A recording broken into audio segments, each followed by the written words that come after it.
everyone, and welcome to another deep dive. We're going to be digging into your notes from that financial literacy course you took.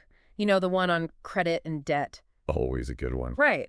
I feel like this is like essential info for adulting, you know? Absolutely, yeah. It's like the cheat codes to life. Yes. And honestly, going back through these notes, I'm like, oh, there's a lot I didn't know about credit. Like, I swiped that card, but do I really get what's going on behind the scenes? Not so much. It's easy to do. So let's break it down. Like, what actually is credit when you get down to it? So at its very core, credit is basically just your power to borrow. Okay.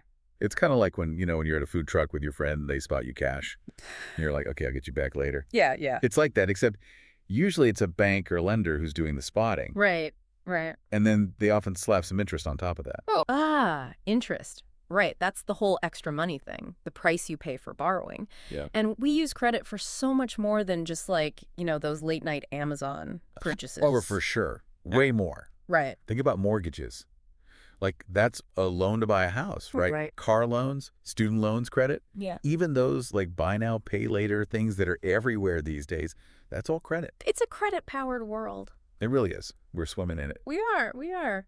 And speaking of different types of credit, my notes mention revolving credit and installment credit. Yeah. And I always mix those up. Yeah. What's the difference? Okay, so revolving credit, think of it like a revolving door, right?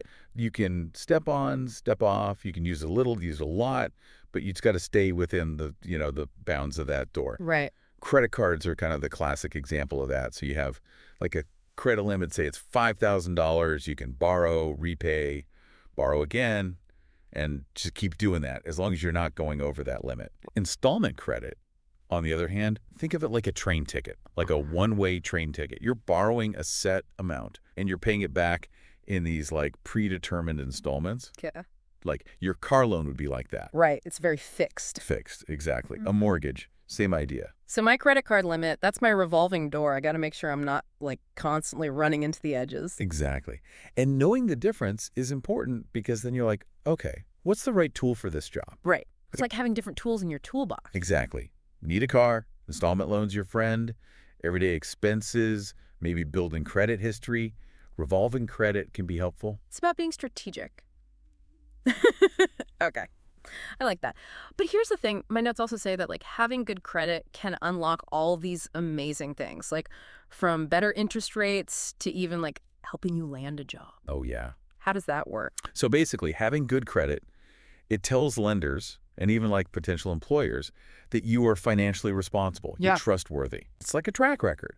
It shows them that you know how to handle money responsibly. Yeah. That you can handle borrowed money. So it's like a financial gold star. Exactly. That's And like a higher credit score, which we'll talk about, that can translate into lower interest rates on your loans, which of course over time saves you money. It can even make it easier to, rent an apartment. Wow. Yeah. It touches everything. It really does. So understanding how to like build and maintain good credit is super crucial. It's foundational. Okay, I'm convinced. Yeah. But, we got to talk about the other side of that coin, which is, of course, debt. Right. Wow. Debt. Ooh, scary word. It's like even saying it makes me a little tense. Yeah. But are we like giving it too much power? Because my notes here, they define debt simply as money owed. Yeah. So it's not like inherently a bad thing. No, it gets a bad rap for sure. It's more about being like a smart debt manager, Right. I think so. Yeah. knowing how to use it. Absolutely. And that's where understanding the different types of debt is really key. Because my notes, they talk about this whole good debt versus bad debt thing. Mm-hmm. And I gotta admit, the whole concept of good debt, It's a little strange, yeah. like my brain kind of short circuits. It seems counterintuitive, right? Yeah. But it really comes down to, like, what is that debt doing for you? What are you using it for? So give me some examples, because I'm still stuck on, like, debt equals bad. Totally. So a mortgage, for example, Yeah. that's often considered good debt. Because, yes, it's a big old loan. Yeah. But you're investing in something. You're investing in an asset, your Yeah. home. And hopefully that's going to appreciate in value over time. Right. Student loans, too. I mean, obviously, those can feel like a huge burden. Yeah. But that's also often considered good debt because you're investing in your education, your future earning potential. So it's like the difference between, I don't know, borrowing money to maybe buy a food truck, which could generate income. It's an asset. Yeah. Versus, borrowing money just to like eat out for every meal for a year. Right. One is like potentially paying for itself. Right. And then some. And the other one, not so much. And that's bad debt. And that's kind of that's the distinction, right? Bad debt tends to be for things that like lose value really quickly. So, that vacation you put on a credit card, the latest gadget that you had to have, Oh, yeah. that kind of stuff. So it's about strategy and intention. Like, are you using this to potentially, build wealth, enhance your future? Or is this just going to drain you? Yeah, totally. It's like, is it an investment or is it just instant gratification? Right. And understanding things like interest rates, that plays into this whole like good debt, bad debt game, right? Hugely. Because those can really make or break you. Oh, absolutely. Interest rates. Everyone's like, interest rates, they're important. And I'm like, yeah, I know exactly what you're talking about. But Yeah. could we break down like what actually IMAN attests an interest rate? Yes. Yeah. So think of it like rent, but on borrowed money. Okay. So the higher the interest rate, the more you're essentially paying to borrow that money over time. And like credit cards, those are notorious for having like the highest rent in town, right? Yes, those interest rates are no joke. My notes say those can really like sabotage your finances if you're not careful. Oh, for sure. Credit card debt it's famous for that. Those high interest rates, if you're only making like the minimum payments every month, it can turn into a snowball really fast. Ugh, the minimum payment trap. That takes me back to my younger self. But how much of a difference does it really make? Like if you are in that trap, if you're only paying the minimum, are we talking a little difference or a big difference? Oh, a huge difference. Huge. Yeah. Like let's say you owe $1,000 on a credit card Yeah. and the interest rate's 20%. Just as an example, right? Yeah. If you're only paying the minimum every month, you can end up paying hundreds, if not thousands of dollars in interest over the life of that debt. Oh my gosh. Yeah, it's a lot. That's like an extra vacation you never got to take. I know, right? Painful. It is painful, but the good news is, even if you just pay a little bit more than the minimum every month, it can make a huge difference. It can shorten that repayment time and ultimately save you a ton of money in interest. Every little bit counts. It really does.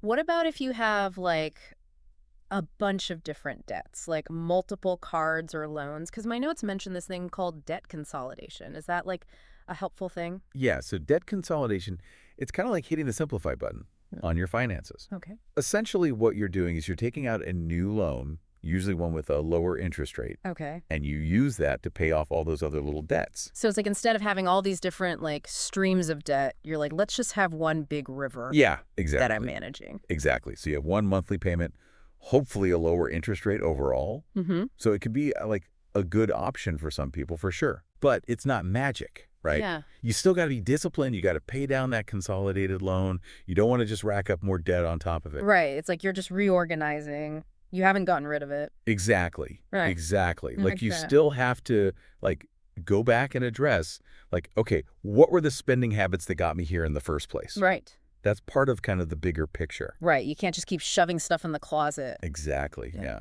And that's where those like debt management strategies that we talked about can really come into play. So it's less about debt-free at all costs and more about like, I'm going to be strategic. Yeah. Like, I'm the boss of my debt. Debt doesn't boss me around. You got it.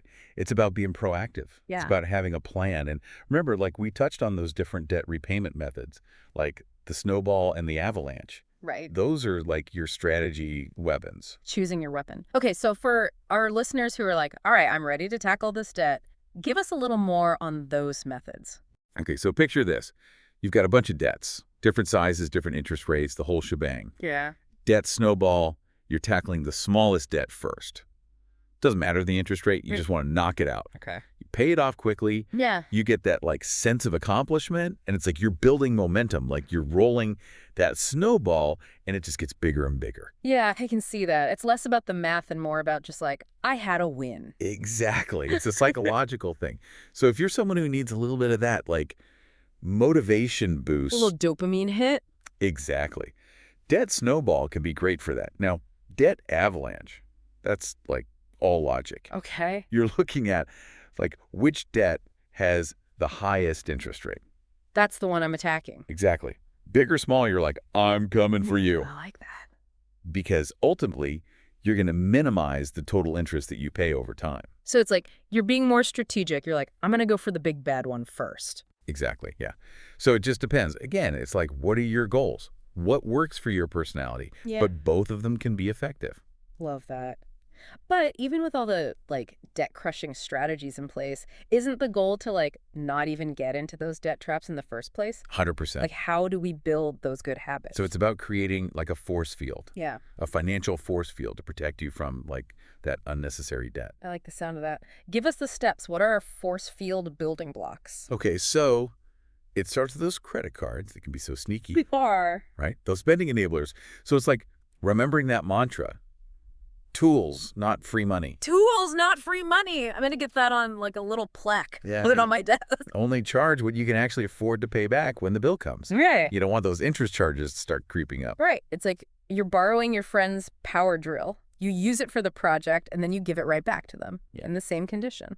Exactly. And, speaking of being prepared, that emergency fund we talked about. Yes. That's a key part of that force field. A financial safety net. Yes. Because life happens, right? It does. So if you have like 3 to 6 months worth of living expenses saved up, Yeah. if something unexpected happens, you're not immediately like having to rely on credit cards to get you through. You've got that cushion. So important. Yes. Okay. And then lastly, we got to talk about the credit score. That number that follows us all. Yes. Any tips for like keeping that in tip-top shape? Yeah. So think of it like your financial report card. Right? Yeah. You want to make sure that it's an accurate reflection of, how responsible you are with your finances. Right. And just like you wouldn't want a mistake on your report card in school. Right. You don't want any errors on your credit report. So that means checking it regularly. Okay. And where do you even do that? And how often should you do that? So you can actually get your credit report for free once a year from each of the 3 major credit bureaus. That's Equifax, Experian, and TransUnion. Okay. It's like a free financial checkup. I like that. So once a year, go through it, make sure there's no errors, no discrepancies, anything that looks funky. And if you see something, there's a process for disputing it. Absolutely. You have every right to dispute anything that's inaccurate, and they're obligated to investigate and correct it. So important. It's like proofreading anything, right? Like these little details matter. They really do. Yeah. Because ultimately, understanding your credit score, knowing how to build it, and protecting it can open up so many doors for you. It's like it gives you the keys to unlock all those things we were talking about. Lower interest rates, better loan terms, maybe even like getting that apartment. Yeah, it can make a huge difference. So much. Well, we covered a lot of ground today. We talked about like what credit and debt even are, the different types, those interest rates, all the ways to manage it, and then even like those healthy habits. Yeah, it's a lot, but it's all about taking it step by step. Right. Don't feel like you have to master it all at once. Baby steps. Exactly. Well, listeners, that wraps up another deep dive. We hope you feel equipped and empowered to tackle your own credit and debt journey. And until next time, happy learning.